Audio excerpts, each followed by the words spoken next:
Okay, between these two cameras, I want you to guess which one is 4K and which one is 720p. I'll give you 3 more seconds. I'll tell you the answer. All right, you guys made your guesses? Show them.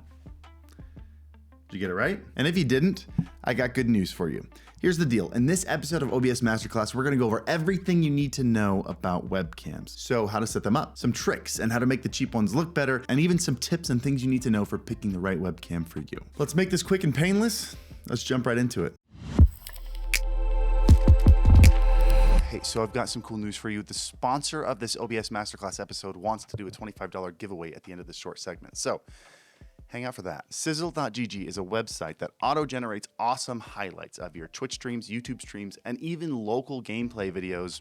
No software, no editing skills required. So for all the new streamers watching this series, this one's for you. Sizzle.gg just watches your streams and automatically picks the best parts, turning them into clips and compilations for all the most popular games for free. And they can even do any game or video, including just chatting, using their universal AI technology. All you do is go to Sizzle.gg, link your streaming accounts, and then just auto-generate your highlights. You can make minor edits if you want, you can download them, create custom compilations, and even convert any video into vertical video for TikTok and YouTube Shorts. The basic plan is completely free forever, and then for just 99 cents for the first month, you can get awesome perks like the ability to generate highlights out of any video you have using their universal AI. And that $25 giveaway I mentioned earlier, totally free to enter. All you have to do is click the Sizzle.gg link in the description down below, go sign up for a free account, link your Twitch or YouTube account, and then Sizzle.gg is gonna pick 2 of you to PayPal $25 cash to that you can use on battle passes or skins or pizza. Doesn't matter, whatever you want. It's just normal money. So hurry up, click the link below and create a free Sizzle.gg account. Start getting some free content, some free highlights and compilations.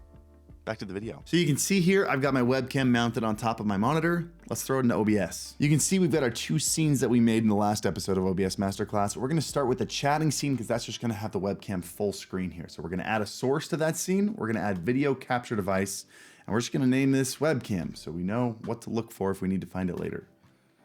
We're gonna choose our webcam, which is the Elgato Facecam Pro. And we have the same problem that we had last episode, which is we have a 4K webcam trying to fit on a 1080p canvas here. Obviously we need to shrink it down, and I could do this whole like click the edge and drag it in a couple times, but an easier way to do it is just gonna be to right click on the source itself, go to transform, and then say fit to screen, or we could have just hit Control F. Bam! Full screen camera, easy peasy. Let's go ahead and add the same thing to our gameplay scene. This is where we're capturing our desktop if we want to game or react to content. We're gonna hit the plus, we're gonna add a video capture device again, but this time we're gonna add an existing source that we've already added before. That's our webcam. Again, same problem. This time I'm gonna use this corner here because we need to make it even smaller, because it needs to fit over on the side of the screen. I like mine centered vertically, but on the side. But the problem we have here is this camera, like most cameras, are oriented horizontally. So we have all this blank space here that's not important for them to see, but it's covering my gameplay or whatever we're capturing on my screen. So we're gonna hold Alt and we're gonna drag in from the side. If I'm going fast, by the way, it's because we went over this in the last episode. So make sure you check the OBS Masterclass playlist if you wanna see some of the stuff on some of the quick OBS tricks that I'm doing right here. But that's good, that's good. I think that's pretty solid. Let's even trim it up a little bit top and bottom so we're only getting the important stuff. And now we have a good face cam. If you weren't aware of this, by the way, that trick that I did by holding Alt and dragging the edges here, it only applies to this scene. So if I go back to my chatting scene, you can see it's still the full image. It didn't crop this one. Kind of a neat little shortcut that not a lot of people know about. I don't think that's true. I actually think a lot of people know about that. Now, a lot of you guys are way better gamers than me. Maybe you want to have a second webcam showing off your mouse and keyboard, that angle, right? Well, let's plug in a second webcam. I'm going to show you how to do that. I think I'll just set it up here. This is going to be a terrible angle. We're going to add one more source. It's going to be another video capture device. We're going to say webcam 2. And this one is the AverMedia PW515. And look at that, there we go. My cable's a little short, so I'm kind of limited on potential angles here, but I'm probably just making excuses. Anyway, let's pretend this is a top-down camera and I want to put it underneath my main camera. Let's again crop this in, really crop off the unimportant stuff. It's just my hand. Let's make it the exact same size. There we go. And if I want, I can use the arrow keys to move it around by 1 pixel at a time. Let's see how far this one is. This one's 15 pixels from the edge. This is 16.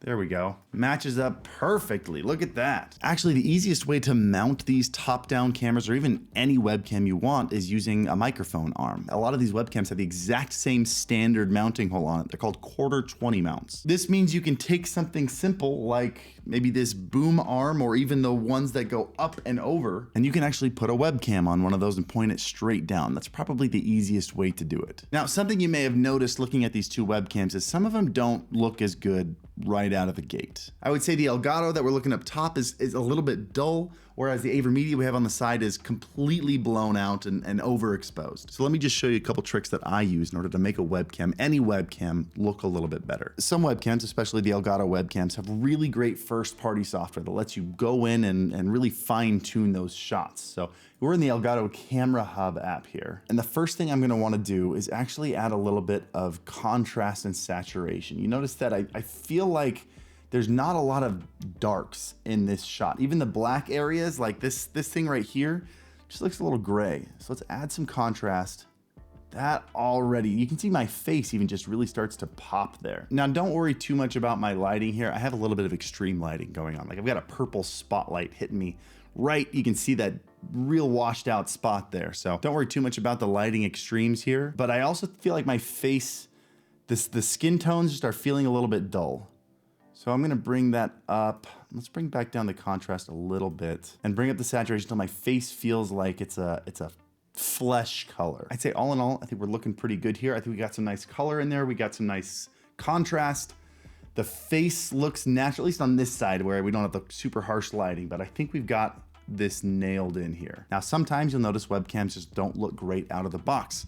And I've noticed that with a lot of webcams, especially these AverMedia ones, is they actually are really good webcams, but for some reason they need to be tweaked a little bit when you first open them. So what I'm gonna do is I'm gonna open up the properties of this webcam and I'm gonna go to configure video. And you can see the biggest problem we're having is this entire side of my face is completely blown out. We need to turn that down. The problem is we don't wanna turn the brightness down. You can see as I crank it down, it makes the whole shot darker, but that spot is still blown out. What we need to do is we need to turn down the actual gain of the device. So we can turn the gain down there. I'm not seeing a lot happening. There's also an area in camera control where you can turn down the actual exposure. You see the auto exposure on this isn't great. So let's turn that off and let's bring it down manually. And you can see my forehead start to actually come alive again. There we go. We can actually see the detail on my forehead again. Now the shot's a little bit dark, but we have detail again. This is actually properly exposed.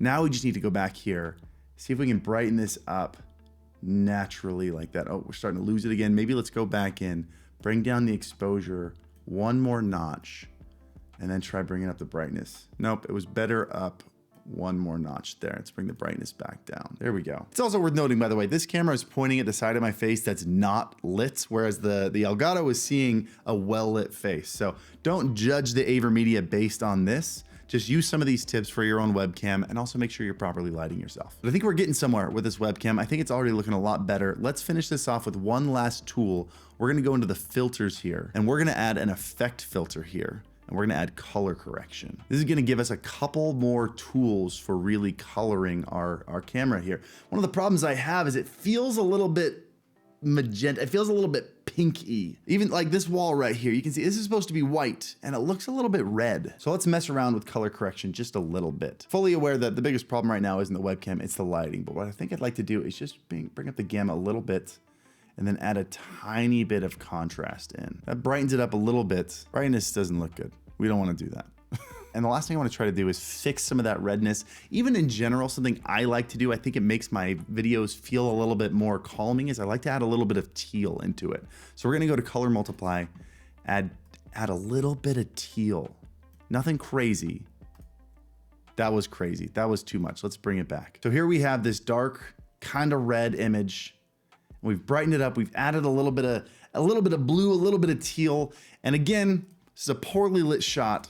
So it's not gonna look great, but I think it adds a little bit of life. Let's even pull back on that teal just a little bit. I think that's a pretty big improvement. You can turn that off and on by hitting that little eye. And I like what we did to it. The tools that I used for the AverMedia webcam are built into OBS. None of them were AverMedia tools. This is something you can do to any webcam. And I highly recommend you just spend a couple minutes toy with some of the settings that you saw me toy with, because I think we made some pretty big improvements there. Now, the last thing I wanna go over here is how to use non-webcams as webcams. So maybe you've got a mirrorless camera for shooting photography. Maybe you've got a nice phone that you don't mind plugging in and using one of the super fancy cameras on the back. Let's go over that. Now, this is the Sony ZV-E10. You can get it on Amazon for, I wanna say $600 right now, and it has a couple advantages over modern webcams.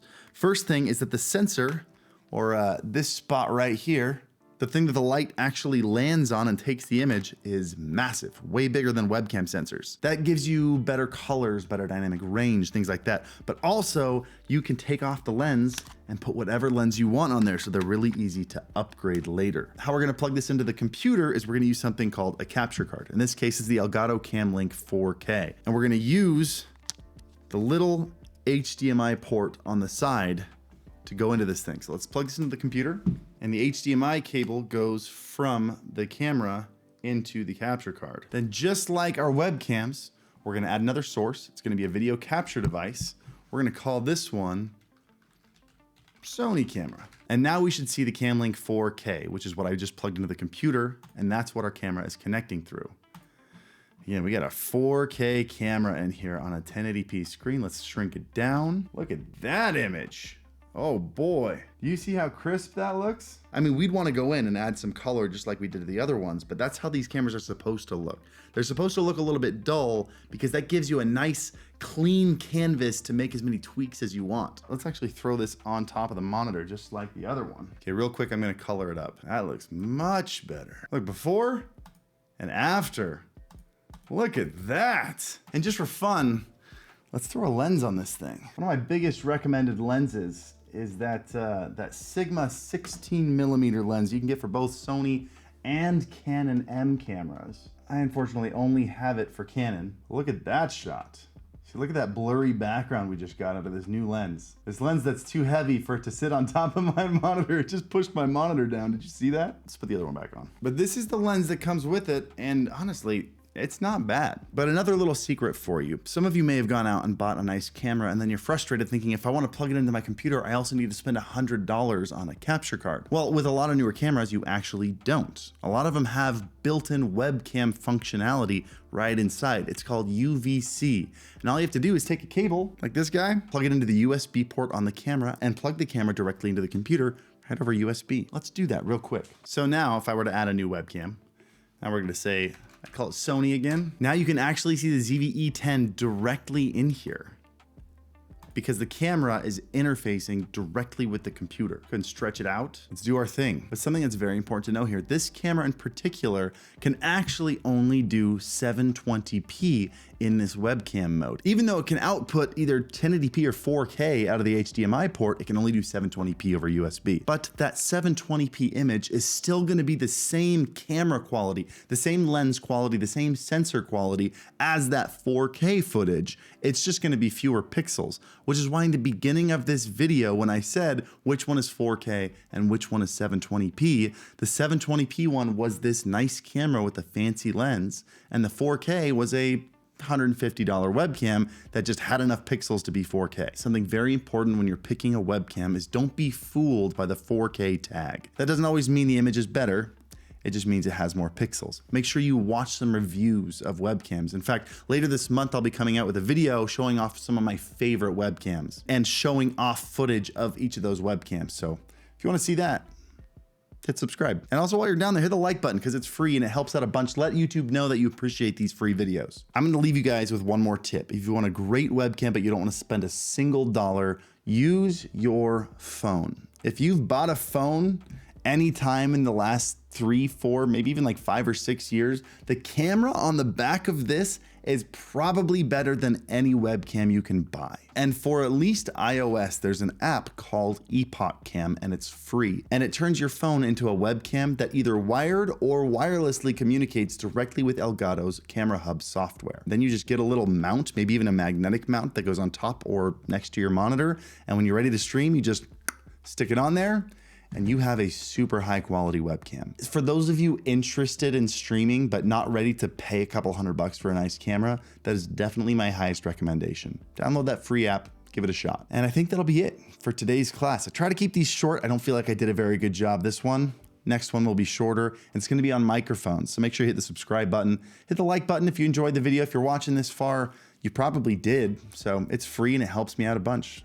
Thank you for doing that. Leave any questions you have for future OBS Masterclass classes down in the comments. If you don't have one, just leave your favorite emoji for engagement. I appreciate you guys. Thank you for coming to this class. And as always, happy streaming. Sorry about that. I did it again.